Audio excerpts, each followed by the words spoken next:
요한복음 강해 말씀 듣도록 하겠습니다. 바다 위를 걸으신 예수, 이 제목으로 은혜를 나누기 원합니다. 예수님의 기적이 지금 두 번 연거푸 이어지고 있죠. 여러분이 보는 대로, 보았던 대로 5,000명이 넘는 사람들을 오병이어 물고기 보리떡 5개와 물고기 2마리로 먹이셨죠. 12광주가 남을 정도 풍성히 먹이셨습니다. 그게 첫 번째 기적인데, 바로 이어서 이번에는 예수님께서 갈릴리 바다 위를 걸으시는 그 놀라운 기적들을 이루셨던 거죠. 요한이 이렇게 하진 않는데 두 가지 기적을 연거푸하고 있다는 굉장히 뭔가 의미가 있다고 생각하게 됩니다. 다른 복음서도 마찬가지지만 요한복음을 여러분이 읽으면서 말씀을 나누면서 중요한 건 기적이 있는데 그 기적에 대한 해석이 중요합니다. 이 기적이 무슨 뜻이냐를 어떻게 해석하느냐에 따라서 그야말로 천양지차로 천국과 지옥이 거기서 결정이 되고 있습니다. 그냥 이것을 단순히 어떤 예수님이 하나님으로서의 능력을 보이신 거다 이렇게 끝내버릴 수도 있어요.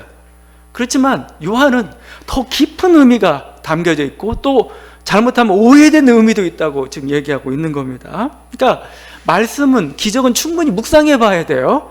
그래야 사도 요한이 깨달았던 예수님의 모습을 우리들도 깨달을 수가 있는 겁니다. 이건 우리 인생도 마찬가지로 생각합니다. 우리 인생이란 것도 우리 삶이라는 게 사건의 연속이죠. 좋은 사건이든 나쁜 사건이든 뭔가 문제도 계속해서 연속해서 일어나고 있습니다.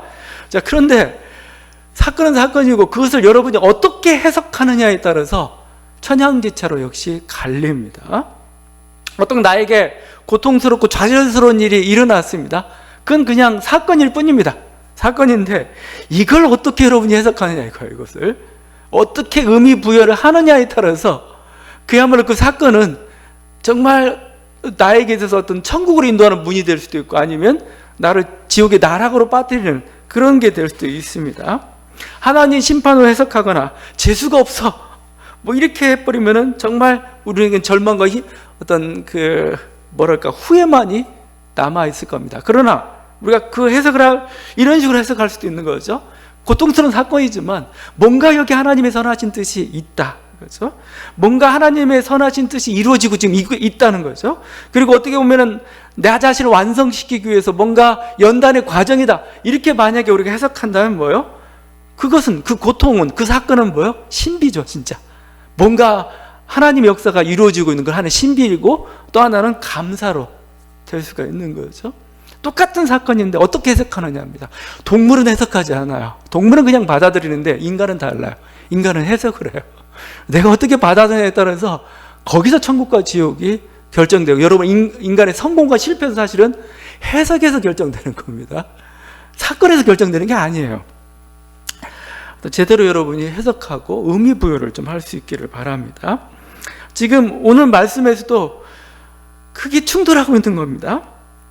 예수님의 두 가지 기적에 대해서 지금 사람들은 어떻게 해석하고 있는가? 사실 말씀 곳곳에서 사람들이 받아들였던 이 기적을 어떻게 받아들였는가가 말씀 곳곳에 나와 있어요. 거기 14절이죠. 이 표적을 보고 말하되 이는 참으로 세상에 오실 그 선지자라 하더라. 그 선지자야. 그 선지자가 누구냐 이겁니다. 이 말씀은 신명기에 있는 말씀이에요. 신명기 18장 15절인데 내 하나님 여호와께서 너희 가운데 내 형제 중에서 너를 위하여 나와 같은 선지자 하나를 일으키리니 너희는 그의 말을 들을지니라. 나와 같은, 모세와 같은 선지자죠. 메시아 상들이 여러 개가 있는데 가장 중요한 것 중에 하나가 모세적인 메시아입니다. 모세가 했던 그 일을 메시아가 오면 다시 행하실 것이다. 어떤 모세의 메시아인데 예수님의 오병이어의 기적을 보면서 이들은 뭐예요? 무슨 생각을 했겠어요? 그냥 떡 먹고 배불러서 그게 아니고 그들은 광야에서 만나와 메추라기 사건을 연상했던 겁니다. 이스라엘 백성 출애굽하고 난 다음에 광야에서 하나님이 만나와 메추라기를 먹이셨잖아요. 그 사건을, 그 일을 저분이 지금 행하고 있어. 예수는 바로 모세야. 모세가 예언했던 그 선지자야. 이렇게 얘기했던 거죠. 더더군다나 지금 이 기적이 언제 행해지고 있냐면 그 4절에 보게 되면은 유대인의 명절인 유월절이 가까운지라. 유월절은 뭐예요? 이스라엘 민족 해방절이죠. 민족 해방절. 이스라엘이 광야에서 그 출애굽해서 애굽의 압제로부터 해방돼서 젖과 꿀이 흐르는 가나안 땅으로 향하는 그 출발점이 됐던 그 일을 이루었던 게 바로 유월절이죠. 그러니까 지금 예수를 그런 메시아로서 보고 있는 거죠. 사실 예수님 당시에도 메시아 운동들이 많았습니다. 근데 그들이 공통적으로 이런 출애굽과 관련된 사건을 가지고 자신이 하나님 보낸 메시아라고 사람들을 이렇게 현혹시켰던 겁니다. 어떤 사람은 진짜 요단강 앞에서 요단강이 갈라진다고 이렇게 했어요. 어떤 그 거짓 메시아는, 이게 사도행전에 나오죠, 사람들을 이끌고 광야로 나갔어요. 왜 광야로 나갔어요? 출애굽 사건을 연상시키는 거죠. 어떤 예언자는, 어떤 메시아라고 하는 사람은 뭐요? 감람산에서 자기가 외치면 뭐 예루살렘 성이 무너진다고 이렇게 사람들을 현혹시켰던 그런 모습들이기도 한 거죠. 더더군다나 지금 예수님은 뭡니까? 두 번째 기적까지 행하셨죠. 어떤 거요? 바다 위를 걸어오시는, 바다 위를 걷는 그 모습을 보면서 이건 대단한 기적이야. 어떻게 사람이, 물론 어떤 능력을 보였다라고 하는데 그건 너무 피상적으로 여러분 보는 겁니다. 바다 위를 걷는 모습 속에서 이스라엘 백성이 뭘 연상했겠어요? 역시 또 출애굽입니다. 출애굽 때 뭐예요? 홍해의 바닷물을 다 물리치시고 그 가운데로 이스라엘 백성을 마른 땅처럼 걷게 하셨던 하나님 놀라운 기적, 그죠? 그 기적을 일으켰던 그 하나님의 모습을 지금 예수에게서 보는 거죠. 자, 이사야 선지자의 찬양입니다. 이사야 선지자의 찬양 이렇게 51장에서 이사야 50장 이렇게 찬양합니다. 여호와의 팔이여 깨소서 깨소서 능력을 베푸소서 옛날 옛시대에 깨신 것 같이 하소서 라합을 접으시고 용을 찌르신 이가 어찌 주가 아니시며 바다를 넓고 깊은 물을 말리시고 바다 깊은 곳에 길을 내어 구속받은 자들을 건너게 하신 이가 어찌 주가 아니시나이까. 지금 여기에 창조주 하나님, 바다를 다스리는 창조주 하나님에 대한 고백뿐만 아니라 이제 홍해를 가르셨던, 그래서 이스라엘을 출애굽시킨 그 출애굽의 하나님, 구원의 하나님, 그 고백을 하고 있는 거 아니겠습니까? 바로 예수의 모습 속에서 그 모습을 보는 겁니다. 자, 이것을 우리가 뭐라고 표현합니까? 성서에는 이렇게 예언하고 있지만 이스라엘 백성이 이걸 뭘로 받아들였겠어요? 정치적 메시아로 받아들인 거죠. 드디어 이스라엘 해방시킬, 이스라엘 이 압제로부터 해방시킬 그 메시아가 오셨구나. 저분이 바로 그분이구나. 여기에 더해서 우리가 메시아적 만찬이라는 게 있습니다. 메시아적 만찬. 메시아의 만찬. 여러분 시편 23편도 그렇게 연상해서 원수의 복전에서 내게 상을 베푸시고, 그게 밥상이잖아요. 승리의 잔치예요. 승리의 잔치. 싸움에서 승리해가지고 승리의 잔치를 막 베풉니다. 막 서로 막 공치사도 하고 즐겁고, 막 거기서 전공에 따라서 뭔가 이렇게 상급이 주어지고, 그게 잔치잖아요. 그걸 메시아적 잔치라고 하는데, 오병이어라는 그 기적이 일어난 그 현장 속에서 이스라엘 백성 그걸 느꼈던 거야. 드디어 하나님의 종말의 때가 임했구나, 이거죠. 여기서부터 시작이구나. 자, 근데 문제는 그림이 달라요. 그림이. 보세요. 그들이 그렇게 예수를 봤기 때문에 그 15절에 이렇게 얘기하죠. 예수께서 그들이 와서 자기를 억지로 붙들어 임금으로 삼으려는 줄, 억지로 막 강제로 강압으로 막, 이게 억지로 한다는 거 유괴하다는 단어, 그런 의미도 있습니다. 유괴해가지고 예수를 왕으로 삼으려는, 당신 정말 우리가 기다렸던 메시아, 당신 왕이 되셔서 우리 민족을 해방시켜 주십시오, 이거예요. 이 순간은 예수님에게도 굉장히 위기의 순간입니다. 위기의 순간이에요. 왜냐하면 예수님 분명 메시아로 오셨죠. 우리가 성탄절 찬양하는데 그분 그리스도로 메시아로 오신 건 확실합니다. 근데 사람들이 생각하는 그 메시아가 아니었어요. 그냥 정치적 메시아라고 하죠. 그런 모습이 아니었기 때문에 서로 기대가 다른 거예요. 그러니까 예수님 나는 메시아 맞긴 맞지만 너희들이 생각하는 그런 메시아는 아닌데, 할 수 없이 예수님이 취했던 방식 15절이죠. 혼자 산으로 떠나가시니라. 안 되겠다. 일단 피하자. 이 길은 아닌데, 이 예수님에 대한 그 기대의 차이 때문에 사실은 예수님도 스스로 어떤 위기, 어떤 뭔가 어렵기도 했지만 제자들도 예수님과 갈등을 빚습니다.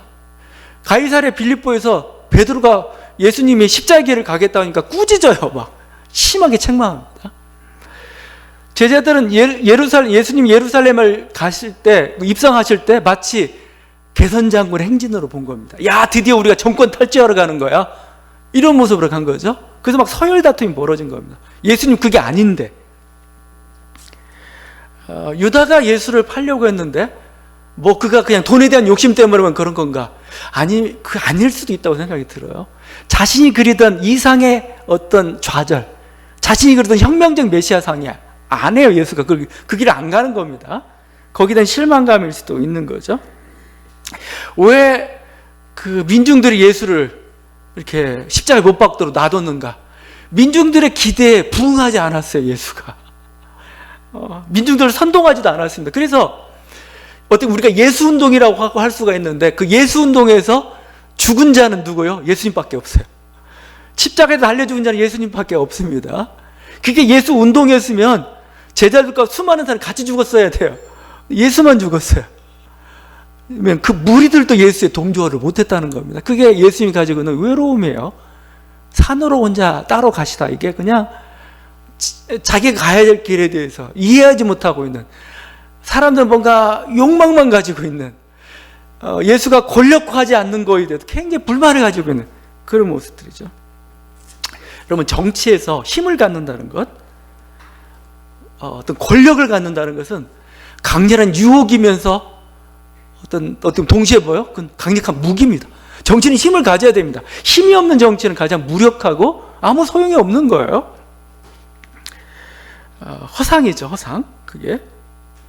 그래서 이게 요즘 우리나라의 어떤 현실들 보면서 느끼는 게 있습니다. 느끼는 게 뭐냐면은 이런 겁니다.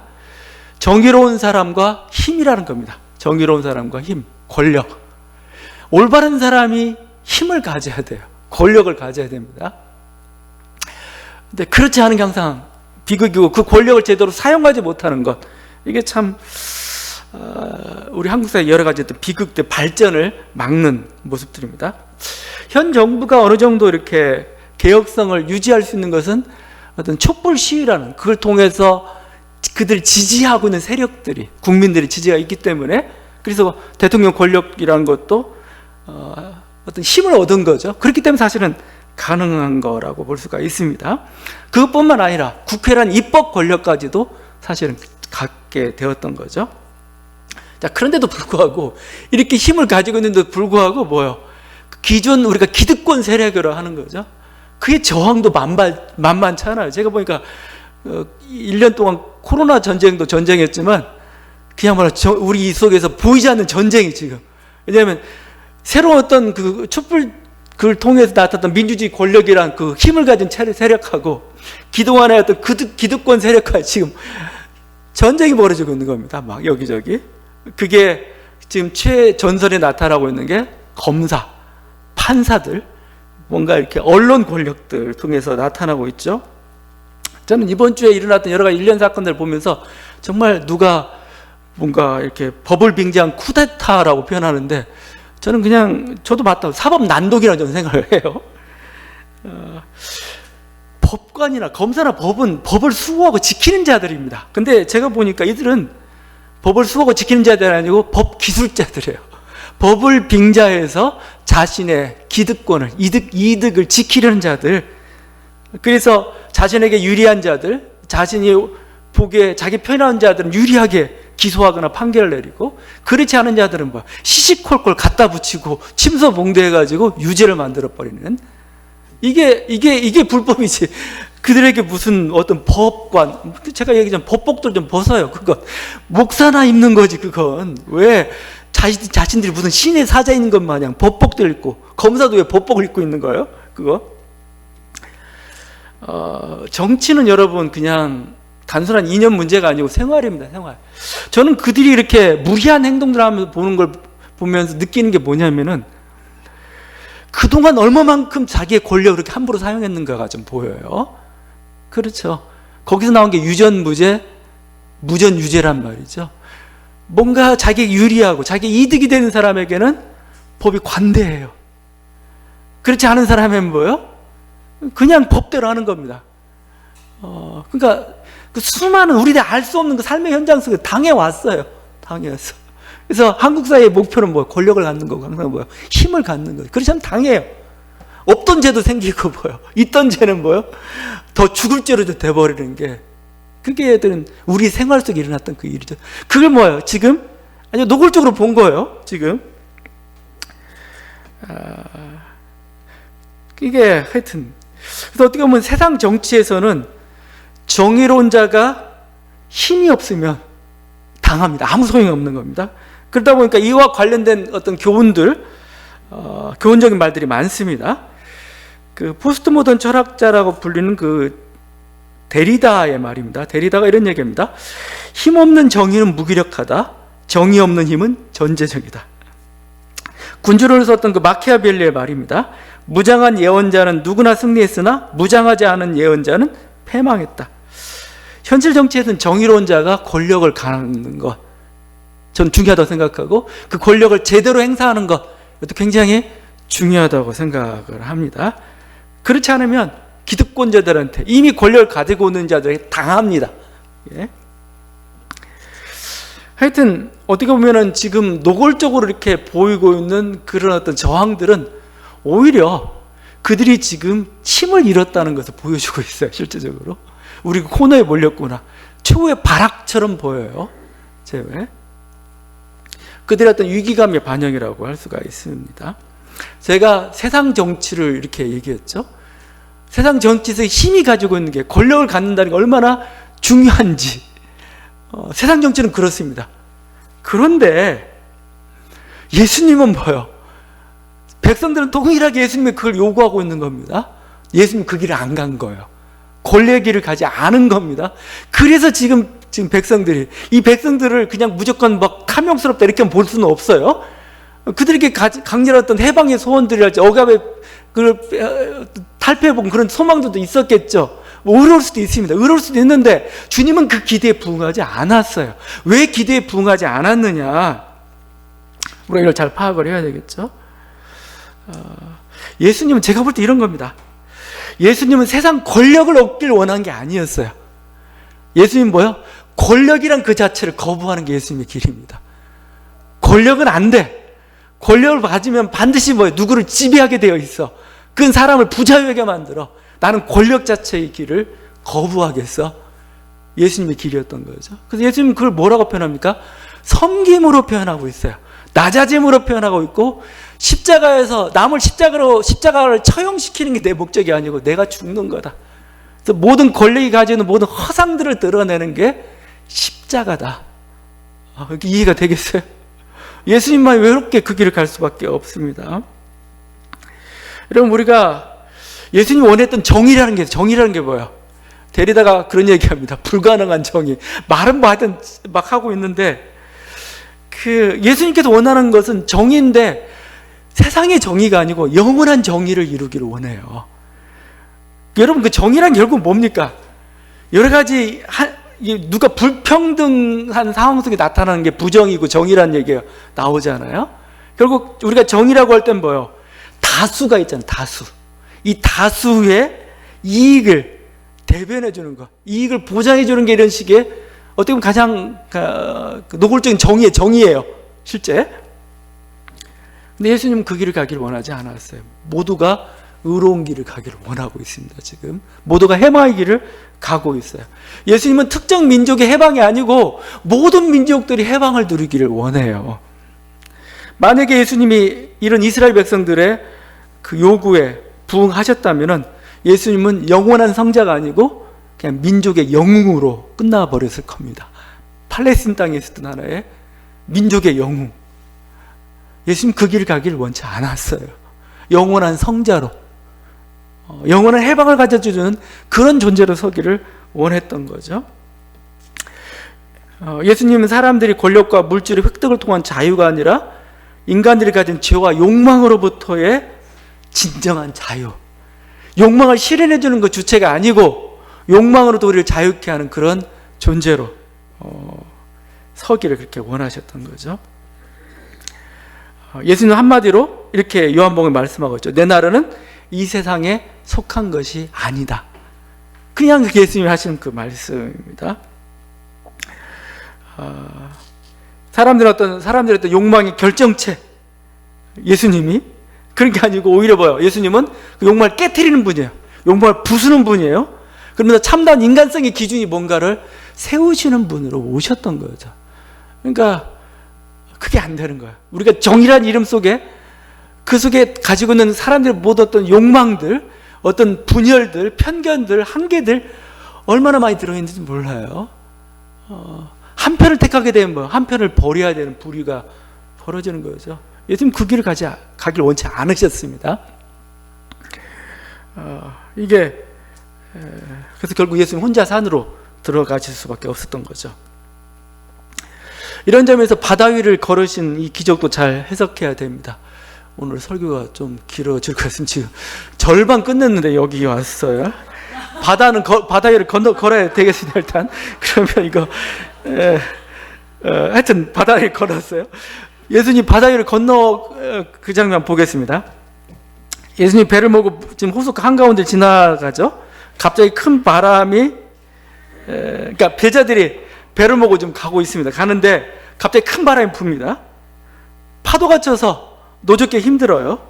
근데 그때 어떤 사람이 그 거친 바다 위를 걸어오고 있었습니다. 자세히 보니까 예수님이었어요. 도대체 어떤 사람이 이렇게 중력을 이기면서 이렇게 바다에 떠 있을 수가 있나? 걸어올 수가 있나? 대단한 분이죠.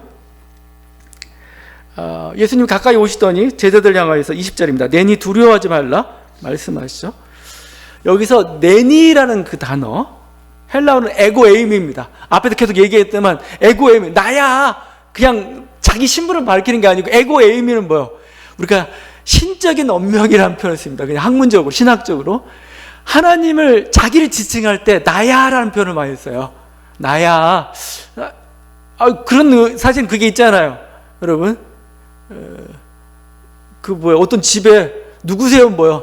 뭐라고요? 이 집 주인입니다. 이렇게 얘기하지 않잖아요. 나야. 되잖아요. 나야. 그게 주인이라는 거예요. 그처럼 마치 에고에미는 마치 그 주권자를 상징하는 그 단어처럼 보입니다. 하여튼 이렇게 예수님 이 기적을 통해 창조주 하나님이시고 또 바다를 다스리는 분이며 또 이스라엘 백성 해방시키는 출애굽의 하나님을 좀 보이셨던 거죠. 사실 이 바다 위를 건너는 기적은 자유주의자들이 참 이렇게 좀 경멸시했던 것이기도 합니다. 어떻게 사람이, 그러니까 여러 가지 기적들이 있는데 가장 허망하게 보이는 게 바다 위를 건너는 이런 기적 같은 거잖아요. 그래서 자유주의자들은 유령을 보았구나, 쟤들이. 아니면 뭔가 환상 같은 걸 보고 착각한 거다. 이런 식으로 이렇게 이 이야기들을 이렇게 처리를 합니다. 이와 관련된 재미난 예화가 있습니다. 어떤 목사님이 짜장면을 시켰어요. 짜장면을 시켰는데 어떤 소년이 이렇게 짜장면을 들고 왔습니다. 근데 그 순간에 이 목사님이 이렇게 이 구절을 읽고 있었습니다. 예수님 바다를 잠잠케 하시고 바람을 잠잠케 그 위를 걷고 있는 그 말씀을 큰 소리로 읽고 있었습니다. 손이 들어오다가 그 말씀을 들었어요. 듣고는 코수숨을 치면서 이렇게 얘기했습니다. 에이 구라, 사람이 어떻게 바다 위를 걸어? 하고 이렇게 조소했습니다. 그 말을 듣고는 목사님이 이렇게 반격했습니다. 야, 그러면 하나님이 물에 빠지면 되겠냐? 그래서 하나님 물에 빠지면 안 되죠. 사람 빠지면 되겠지만 하나님이. 그런데 소년이 그거 말 되네? 그랬다는 거예요. 예수님 만약 하나님이라면 물에 빠지면 안 되죠. 자, 제가 이 얘기를 하는 것은 이 기적의 의미를 보여주고 있는 설명하려는 겁니다. 예수님 왜 기적을 보여줬느냐? 그렇죠? 기적 자체가 더 중요한 게 사실은 아니고 뭐요? 그걸 통해서 뭘 보여주고 싶었냐면 예수님이 하나님이심을, 창조주 하나님이심을 보여주고 싶었어요. 근데 세상 사람들은 도무지 이성으로는 그걸 받아들이는 방법이 없잖아요. 그때 사용하는 게 기적이라는 겁니다. 기적을 통해. 왜 사람은 그걸 통해야 뭔가 초월적인 존재에 대해 인정하니까 주님이 그 모습을 보여주심으로써 내가 하나님이야 를 이렇게 보여주신 거죠.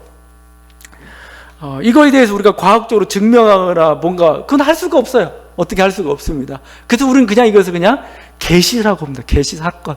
예수님은, 근데 결론은 하나예요. 예수님은 하나님이시다 이겁니다. 그리고 뭐죠? 그 하나님이 너를 사랑하시고 너의 편이 되셔서 너를 도와주신다 이거예요. 이걸 전해주고 싶었던 겁니다. 제자들에게도. 예수님, 이 기적이 사실이냐 아니냐 우리 여기 따지다 보면은 한도 끝도 없이 빠져들게 되어 있고 아무런 증명도 할 수 없는 거고 결국 끝에 가면 너 믿느냐 안 믿느냐로 그냥 그걸 귀를 대고 말아요. 그게 중요한 게 아니고 기적이란 걸 통해 가지고 주님은 뭐요? 내가 하나님 되심을 보여주신 거죠. 여러분 그렇기 때문에 자꾸 성경에 기적이 많으니까 오늘 또 크리스찬들이 전부 똑같이 기적이 일어나길 자꾸 바라고 우리의 기도가 기적을 강구하는 그런 식의 그야말로 반이성적인 그냥 그런 방향으로 흘러가고 있어요. 다시 한번 얘기하지만 하나님이 왜 기적을 사용했느냐 이거예요. 그건 뭐죠? 하나님을 보이기 위해서 그 방법밖에 없으니까 사용한 거예요. 그냥 그 기적을 믿어서는 안 되고 예수가 하나님이심을 믿는 게 더 중요한 겁니다. 우리들에게 있어서는. 그래서 오늘날 시대에도 역시 기적이 일어날 거라고 기대하고 믿는 것은 조금 어리석어요. 제가 보기에는. 어떤 면에서 보면은 기적이 일어나지 않는 게 우리를 더 돕는 게 될 수가 있습니다. 제가 예전에 가끔 드렸던 그 예화인데 어느 나무꾼이 나무를 하고 있었습니다. 그러다가 나무를 잘못해서 도끼가 물에 빠졌습니다. 뭐 그런 일도 많이 있었고 우리 옛날 우리 동화에도 많이 나오는 얘기죠. 그러니까 나무꾼이 그 자리에 엎드려서 기도를 합니다. 도끼가 떠오르게 해달라고. 마치 동화의 한 장면처럼. 그래서 금도끼, 은도끼 나오면 좋았겠죠. 떠오르게 했는데 그 옛날 동화처럼 산신령이 안 나타나요. 하나님이 뭔가 응답하지 않습니다. 전혀 응답하지 않습니다. 이런 일이 자주 일어나고 응답하지 않으니까 나무꾼이 화가 났어요. 그래서 어떻게 했냐면은 수영을 배우기 시작했습니다. 열심히 수영을 배웠습니다. 수영을 배운 결과 어떻게 됐습니까? 물속에 들어가서 자기 도끼뿐만 아니라 보니까 다른 도끼도 많아요. 여러 도끼들 다 건져가지고 부자가 됐다는. 그리고 이 수영을 배우다가 건강도 좀 회복하고 더 좋아졌다는 겁니다. 또 다른 나무꾼은 뭐예요? 수영 말고 이 물속에 들어갈 수 있는 기구를 잠수복을 개발을 했습니다. 그래서 들어가가지고 더 많은 도끼들을 건져낼 수 있었고 이 기구를 다른 산업에 활용할 수 있었던 거죠. 여러분 제가 우화라고 얘기했죠. 우화. 여러분 만약에 기적으로 여러분이 응답하셨다면은 그 하나로 끝납니다. 그 하나로 끝나고 근데 여러분이 사람이 응답하지 않음으로써 뭐죠? 여러분 더 좋은 걸 사실은 얻어가고 있어요. 그런 면에서 제가 기적 얘기를 한 겁니다. 세상 사람들이 강하죠. 강한 이유가 뭡니까? 기댈 구석이 없기 때문에 강한 거예요. 기댈 구석. 여긴 내가 뚫고 나가야 돼요. 아무도 날 도와주지 않아요. 그럼 강해질 수밖에 없는 거죠. 여러분 너무 하나님만 의존하다 보면 하나님이 여러분 바보가 돼버려요. 여러분 그래서 어떨 때는 기도 응답하지 않는 게 진정한 응답일 수 있다는 겁니다. 왜? 그걸 통해서 여러분에게 좀 더 나은 선물을 주기를 원하는 겁니다. 우리들에게. 유태인들이 강한 이유가 뭡니까? 지금 그 팔레스틴 땅에서 그냥 그 숫자로 따지면 몇백만이 안 되는 그런데 그 주변을 에워싸고 있는 수억의 아랍을 상대해서 아주 그냥 오히려 큰 소리 치면서 이렇게 하고 있어요. 왜 그랬을까요? 아우슈비츠에서 600만의 유대인들이 죽어갈 때 하나님이 응답하지 않았기 때문에 침묵하셨기 때문에 그래요. 우리 이러다가 죽게 생겼구나. 우리 강해져야 되겠다. 그죠? 여러분 제가 얘기한 것은 기적은 어떻게 보면 사람을 약하게 만듭니다. 우리가 기적에 매달려 있는 그런 요행수에 빠지는 사람이 되기를 원치 않으세요. 하나님은. 그러면 물론 어느 순간은 그게 응답될 수도 있겠죠. 그러면 더 망해져요. 항상 요행수만 바랄 겁니까? 자기 실력을 기려야 되는 거고 자기가 그걸 맞춰가야 되는 거고 적응해야 되는 거고 그래서 얻는 게 더 많은데 그래서 우리가 누릴 수 있는 행복이라는 게 더 많은데 우리는 그걸 보지 못하는 거죠.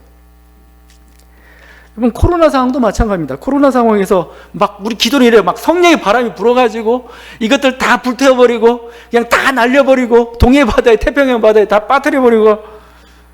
그러나 하나님 우리의 기도를 응답하지 않죠. 침묵하고 계시죠. 근데 이 침묵이 오히려 인류를 더 강하게 만듭니다. 실제적으로. 여러분, 이 막다른, 어떻게 보면 이게 그렇게 심각하진 않지만 정말 이렇게 심각한 이 상황 속에서 인류의 유전자에서 지금 어떤 변화가 일어나고 있는지 여러분 몰라요. 실제. 우리는 어떤 새로운 더 나은 모습, 더 환경에 적응할 수 있는 모습으로 지금 변화되어 가고 있습니다. 우리의 과학과 기술은 더 발전할 겁니다. 이를 계기로 해가지고.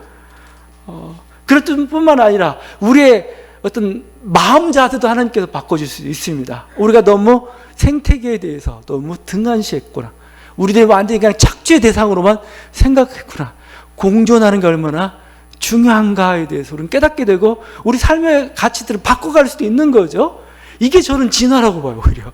이게 뭐 우리 하나님 준 건 선물이라 볼 수가 있는 거죠. 그냥 코로나가 왔다 그냥 성령의 바람에 싹 쓸려가는 것보다 어떤 이런 과정들을 통해 인간은 더 성숙해져 가고 있고 더 깊어져 가고 있는 거죠. 온실 속의 화초가 가장 나약합니다. 뿌리가 없어요. 왜냐면 다 가꿔지니까. 잡초는 강해요. 왜? 온갖 시련 속에서 견디는 법을 배워가고 어느 환경 속에서 적응할 수 있는 길들을 찾아가기 때문에 그렇습니다. 여러분, 다시 한번 우리가 예수님의 기적 때문에 기적신앙에 매이는 것은 하나님의 뜻이 아닙니다. 우리가 바라봐야 되는 것은 우리 주님은 뭐예요? 바다를 주관하시는 분, 바다의 모든 파도들을 잠잠케 하시는 분, 바다 위를 걸으시는 분, 우리는 그런 하나님을 믿습니다. 그런 하나님 우리를 사랑하십니다. 그렇다면 우리는 더 이상 불안해하지 마세요. 그렇다면 우리는 이제 더 이상 이 거친 바다를 항해하는 것을 두려워하지 마십시오. 그 하나님을 의지함으로 담대히 나가라는 겁니다. 그러다 보면 어느 순간 하나님께서 우리를 뭐요? 소원의 항구로 인도하고 계시는 것을 보게 될 겁니다. 말씀으로 마치도록 하겠습니다. 광풍을 평정히 하사 물결로 잔잔케 하시는도다. 저희가 평온함을 인하여 기뻐하는 중에 여호와께서 저희를 소원의 항구로 인도하시는도다. 이 은혜가 있는 저와 여러분들 간절히 바랍니다. 기도하시겠습니다.